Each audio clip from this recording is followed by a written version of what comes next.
Bismillahirrohmanirrohim. Alloh taologa hamd va sanolar, payg'ambarimiz Muhammad sallallohu alayhi va sallamga salatu salomlar bo'lsin. Sizlar bilan haftalik tafsirdan bo'lib kelayotgan darsimizda Qamar surasini tafsiridan boshlagandik hamda o'tgan safargi suhbatimizda 33-oyatgacha tafsir qilib o'tgandik. Inshaalloh bugun esa sizlar bilan 33-oyatdan boshlab surani oxirigacha tafsir qilib o'tamiz.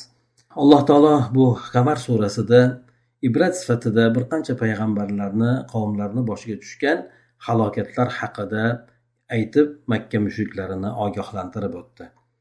Hamda yana o'sha qavmlardan birisi Lut alayhissalomning qavmiga to'xtalib, ularni boshiga ham avvalgilarni boshiga tushgandek musibatlar, ofatlar tushganligi haqida aytib o'tadi.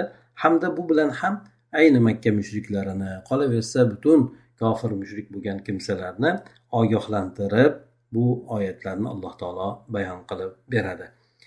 Aytadiki: Kadzabat qawmu Lutin bin nuzur. Lut alayhissalomni qavmi ogohlantiruvlarni, Alloh taolo tomonidan kelgan payg'ambar uni bayon etgan ogohlantiruvlarni, bu ogohlantiruvlar nimadan iborat? Inson agar Allohga osiy bo'ladigan bo'lsa, shirk keltiradigan bo'lsa, og'ir gunohlarni sodir etadigan bo'lsa, do'zax azobidan ogohlantiruv. Ana o'sha narsalarni hammasini yolg'onga chiqarishdi. Ya'ni Lut alayhissalom olib kelgan risolatga ular ishonishmadi, iymon keltirishmadi, balki yuz o'girishdi. Ana undan keyin Alloh taolo ularning oqibati haqida aytib o'tadiki: Inna arsalna alayhim hasiban illa ala Lut. Biz ularni boshiga mana shunday holatlardan keyin toshlarni yog'dirdik dedi. Ya'ni ma'lumki Lut alayhissalomning qavmi boshqa qavm qabilalardan farqli o'laroq og'ir bir jinoyatni sodir etishardi. Bular esa erkaklar bilan qo'shilishligi. Alloh taolo bu narsaga juda ham qattiq g'azab qildi.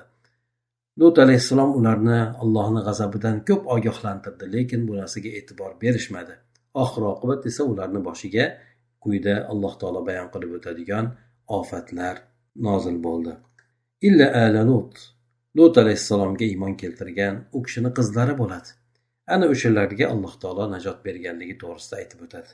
Najjaynahum bisahar. Tong sahar paytida najot berdik ularga dedi. Haqiqatdan Alloh taolo payg'ambarlarni qanchasini bayon qilib o'tdi, ularni qavmlarning ustiga balolarni nozil qilganligini, lekin payg'ambar hamda payg'ambarga iymon keltirgan kimsalarga najot berganligini aytib o'tgan. Bu yerda ham Lut alayhissalomga va u kishiga iymon keltirgan qizlariga Alloh taolo najot berganligini, bo'lib ham azob yuborilishidan bir muddat oldin ularga najot kelganligini bayon qilib o'tadi. Ni'matan min indina. Albatta bunday Alloh taolo tomonidan baloy ofat yuborilgan paytda najot berish bu Allohning xos ne'mati bo'ladi. Ana o'shandek biz ularga o'zimiz huzurimizdan ne'mat ato etib, ularni biz o'zimiz qutqarib qoldik, najot berdik dedi. Kadalika najzi man shakar. Xuddi shuningdek Allohga iymon keltirib, yolg'iz o'ziga ibodat qiladigan, shirk boshqa og'ir gunohlardan chetlanadigan kimsalarga biz mana shunday mukofotlaymiz dedi. Boshqalarni boshiga tushadigan baloy ofatlar bularni chetlab o'tadi, Alloh taolo bularga najot beradi. Va laqad anzarahum batushatana fatamaru bin nuzur. Alloh taolo qasam ichib aytadiki, dar haqiqat Lut alayhissalom qavmini bizni keladigan baloy ofatlarimizdan, azob uqubatlarimizdan o'zi ogohlantirgan edi. Fatamaru bin nuzur. Lekin ular bu ogohlantiruvlar borasida shubhalarga borishdi. Jiddiy qabul etishmadi, balki bu narsalarni hazil-omiz olib Lut alayhissalomning ustidan hattoki kulib ham gapirishdi. Qo'lingdan kelsa xohlaganingni qil, qani o'sha va'da qilgan azoblaring degan mazmunda gaplarni aytishadi. وَلَقَدْ رَاوَدُوهُ عَنْ ضَيْفِهِ فَطَمَسْنَا أَعْيُنَهُمْ فَذُوقُوا عَذَابِي وَنُذُرِ. Dar haqiqat qavm tiyilmadi. Hattoki Alloh taolo tomonidan ayni ularni boshiga balo olib borgan farishtalar, bular yosh yigitlar suratida Lut alayhissalomning oldiga kirib borishadi, lekin qavm esa ularni Lut alayhissalomning ayoli ularga borib xabar bergandan keyin yugurib kelishadi-da, Lut alayhissalomni mehmonlari bilan ayni o'shandek fohishalik ishlarni qilishmoqchi bo'ladi. Shunda Lut alayhissalomdan qayta talab qilib so'rashadi. Lut alayhissalom esa boshqa suralarda keladi. Ularni nasihat qiladi. Mehmonlarning oldida sharmanda qilmanglar deydi. Qizlarga uylaninglar deydi. Lekin ular o'zlarini gapida mahkam turib olgandan keyin Jibril alayhissalom Lut alayhissalomni tinchlantiradi. Biz sizga Robbingiz tomonidan yuborilgan elchilarmiz. Bu qavmning ustiga halokat olib keldik deb aytadilarda, tashqariga chiqib eshik oldida turgan odamlarni hammasini ko'zini ko'r qiladi. Alloh taolo aytdiki, fatomasna a'yunahum, biz ularni ko'zlarini siyirib tashladik deydi.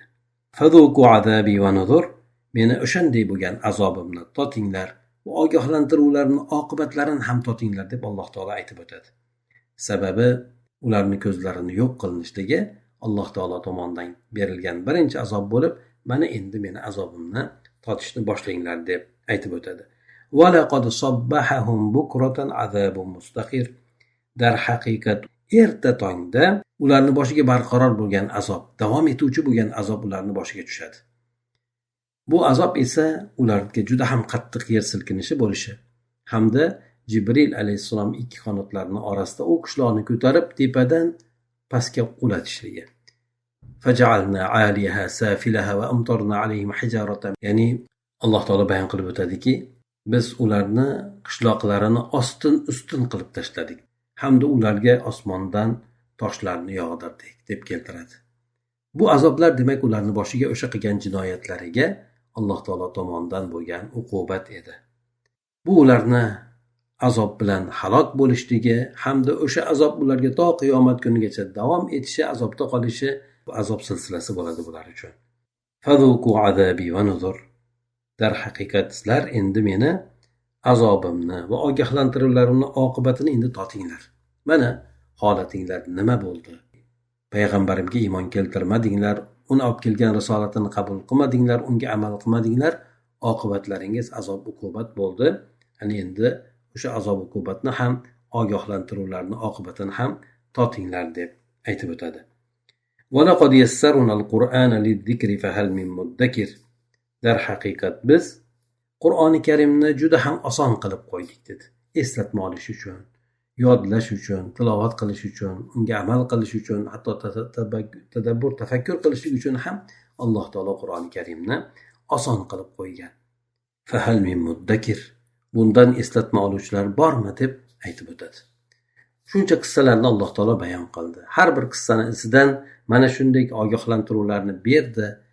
Odamlarni bu Qur'on qissalaridan, oyatlaridan o'zlariga ibrat olishga chaqirdi. Tafakkur qilishga, tadabbur qilishga chorladi. Ana undan keyin Alloh taolo Fir'avn va uning askarlarining boshiga tushgan falokat haqida gapirib o'tadi. Va laqad jaa'a ala fir'auna an-nuzur. Dar haqiqat Fir'avnga hamda uni gumashtalariga biz tomonidan ogohlantiruvlar kelgan edi deb aytib o'tadi. Alloh taolo Musa alayhissalomni Harun alayhissalom bilan birgalikda Fir'avnga ham yubordi. Ko'p da'vat qildi, Allohning azobidan ogohlantirdi, lekin eng katta xudolikni da'vo qilgan Fir'avn esa Alloh taoloni qattiq balosiga yo'liqdi. Kadzabu bi ayatina kulliha fa akhadnahum akhza azizin muqtadir.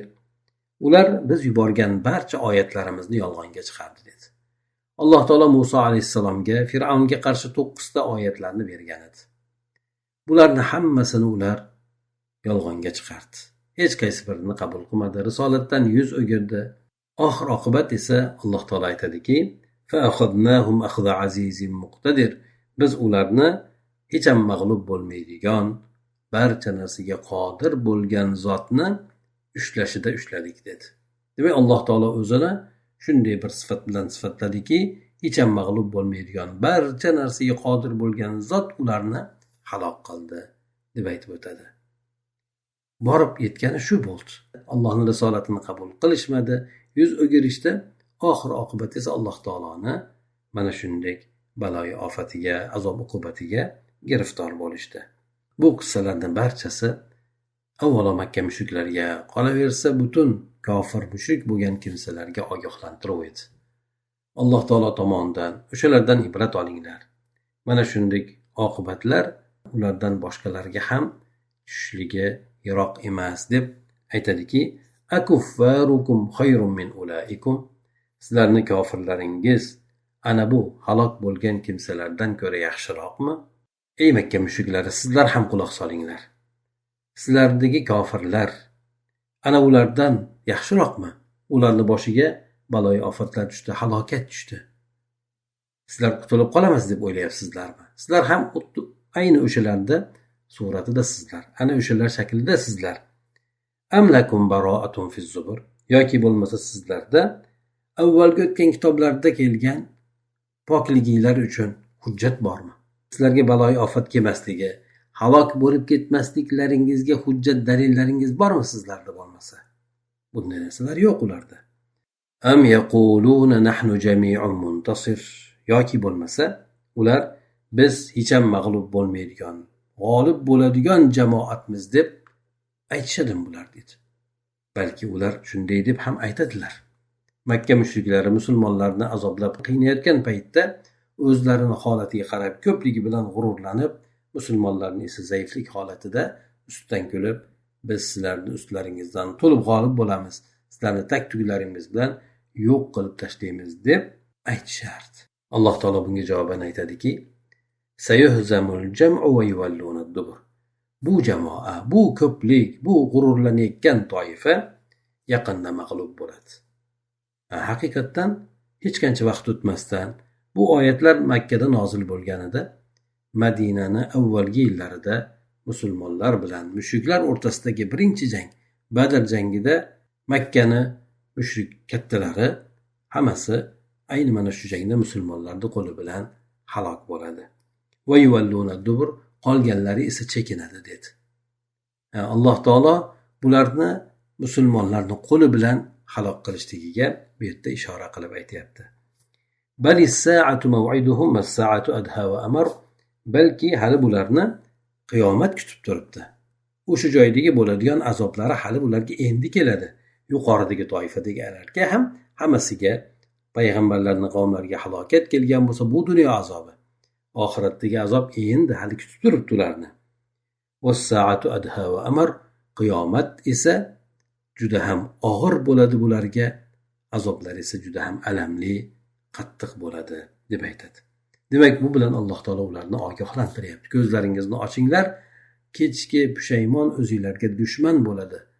Hozirdan isloh qilib o'zlaringizni to'g'rilanglar, iymon keltiringlar.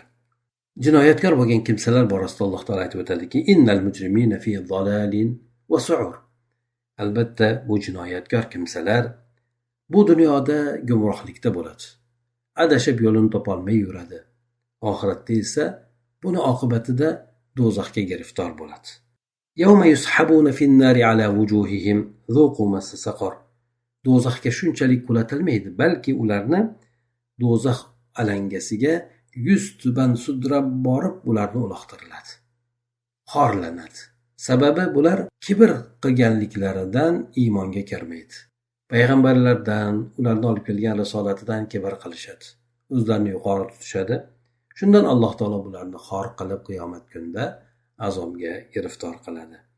Aytiladiki, bularga zuqu massa saqar, do'zax azobini ana endi totinglar. Haqiqiy azobni mana endi totinglar. Bu dunyodagi bo'lgan halokat edi.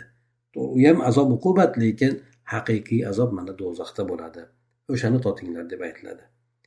Inna kulli shay'in xalaqnahu biqadar. Alloh taolo undan keyin aytib bayon qilib beradiki, biz barcha narsani taqdir bilan yaratganmiz. Hamma narsa bizning huzurimizda o'lchov bilan. Dunyoni ham o'lchov bor, insonning hayotida ham o'lchov bor. Inson bir kun vafot etadi. Dunyo ham bir kuni tugab, qiyomat qoyim bo'ladi. Barcha narsani Alloh taolo taqdir bilan, o'lcham bilan yaratgandir. Bunga esa hadis sharifda qaraydigan bo'lsak, payg'ambar sollallohu alayhi vasallam aytib o'tadilar, Alloh taolo birinchi bo'lib qalamni yaratdi. Yer osmonlarni yaratishdan 50,000 yil avval qalamni yaratgan.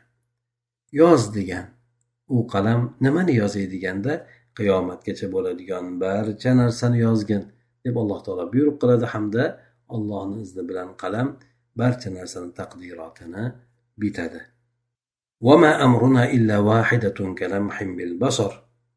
Bizni buyrug'imiz narsalarni bo'lishga faqatgina bir og'iz so'z bo'ladi. Ko'z ochib yumgundek u narsa sodir bo'ladi dedi. Demak, Alloh taolo o'zining qudratini qanday ekanligini bayon qiladi. Boshqa oyat karimada ham aytib o'tadi. Innama amruhu iza arada shay'an an yaqul lahu kun fayakun. Alloh taoloning buyrug'i agar biron narsani bo'lishini istaydigan bo'lsa, unga faqatgina bo'l deb qo'yishligini o'zi kifoya qiladi. U narsa albatta Alloh taolo istagandek bo'ladi deb aytiladi. Demak, Alloh taolo mushriklarni boshiga keladigan azobga bir og'iz bo'l deb qo'yishligini o'zi kifoya qiladi. U azob keladi. Shuning uchun u azoblarga shoshilmanglar, o'zlaringizni isloh qilinglar. Va laqad ahlakna ashya'akum fahal min muddakir. Dar haqiqat biz sizlardan oldingi kimsalarni, sizlarga o'xshagan kimsalarni halok qilganmiz. Ular ham xuddi sizlardek payg'ambarlarga muomala qilardi. Risolatdan yuz o'girganda sizlardek dinga qarshilik qilgan edi. Biz ularni halok qildik. Fahal min muddakir. Bu biz halok qilganlarimizdan ibrat oluvchilar bormi deb Alloh taolo butun insoniyatni o'tmishdan ibrat olishga chorlaydi. Haqiqatdan Qur'oni Karimda ko'plab oyatlarida avvalgi ummatlarni hayoti, ularni payg'ambarlarga qarshilik qilganliklari, risolatdan yuz o'girganliklari, mana shu narsalar haqida ko'plab bayon qilib bergan. Bular esa insonlarga ibrat olishlik uchun yetarlidir. Va kullu shay'in fa'aluhu fi zubur. Ular bu dunyoda sodir etgan barcha narsalari farishtalar tomonidan nomai amalga bitib qo'yilgandir. Kitobga bitib qo'yilgan dedi. Demak, Alloh taolo ularni mana shu asosda hisob-kitob qiladi. Hech bir narsa unutilmaydi. Hech bir narsa yoddan ko'tarilmaydi. Balki ularni qilib o'tgan barcha amallari farishtalar tomonidan bitib qo'yilgandir. Insonning ikki yelkasida farishtalar bor. Bular yaxshi yomon amallarni bitib turadi. Ana o'shalar qiyomat kunida guvoh bo'ladi. Insonga aytiladiki, iqro kitabak kafa bi nafsika al-yawma alayka hasiba. O'sha nomai a'molingni ey inson sen o'zing o'qib ko'rgin, o'zingga o'zing hisob-kitob qilib chiqarishda yetarli bo'lasan deb aytiladi. Inson nomai a'molini o'qiydi. Unday qilib o'tgan barcha narsalarni e'tirof etmasdan iloji yo'q.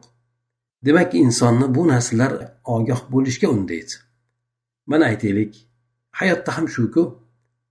Agar biron joyda bir kamera bo'ladigan bo'lsa, kuzatuv yozib qo'yilgan bo'lsa, inson jinoyat sodir etmasga harakat qiladi. Sababi jarimaga tortilib qoladi. Gapiradigan gapini ham, qiladigan ishini ham, agar mashinasida bo'ladigan bo'lsa, mashinasini tezligini ham nazorat qiladi.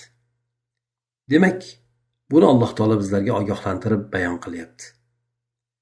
Va kullu sag'irin va kabirin mustatar. Har bir katta kichik amallar bo'lsin, bular hammasi bitib qo'yilgan.